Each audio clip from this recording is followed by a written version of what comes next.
हमारे भारत के संविधान में एक कानून है जिसका नाम है प्लेसेस ऑफ वर्शिप एक्ट 1991। ये कानून उस समय बनाया गया था जब देश में बाबरी मस्जिद का विवाद चल रहा था।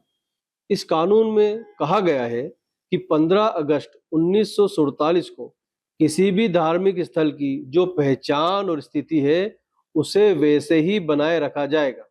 सिर्फ बाबरी मस्जिद के मामले को इस कानून से अलग रखा गया था। ये कानून बनने के बाद लोगों को उम्मीद थी कि अब देश में धार्मिक स्थलों को लेकर नए विवाद नहीं होंगे।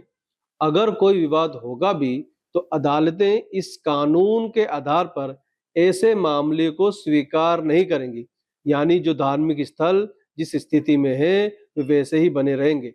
लेकिन अफसोस की बात है कि पहले बनारस की ज्ञानवापी मस्जिद के मामले को अदालत ने ना सिर्फ सुना बल्कि एएसआई से सर्वे करवाया।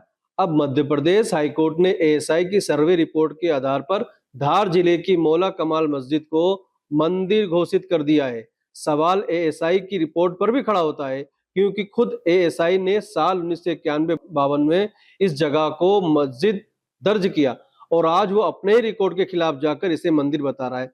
ये प्लेसेस ऑफ वर्शिप एक्ट 1991 की भावना के खिलाफ है।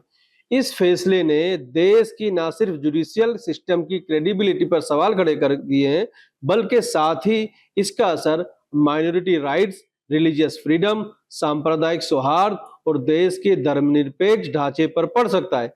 ये फैसला संविधान के आर्टिकल 25 और 26 के तहत मिले धार्मिक अधिकारों पर भी सवाल उठाता है।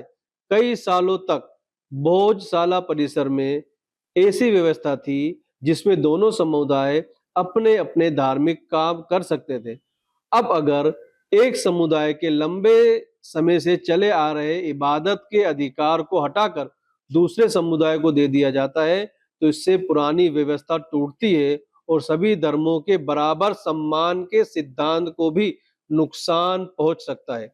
भारत जैसे अलग अलग धर्मों और संस्कृतियों वाले देश में ऐसे मामले को बहुत सावधानी और समझदारी से संभालने की जरूरत है कि इसलिए देश के तमाम नागरिकों को सरकारों से मांग करनी चाहिए कि वे संविधान और उसके मूल सिद्धांतों के अनुसार काम करें।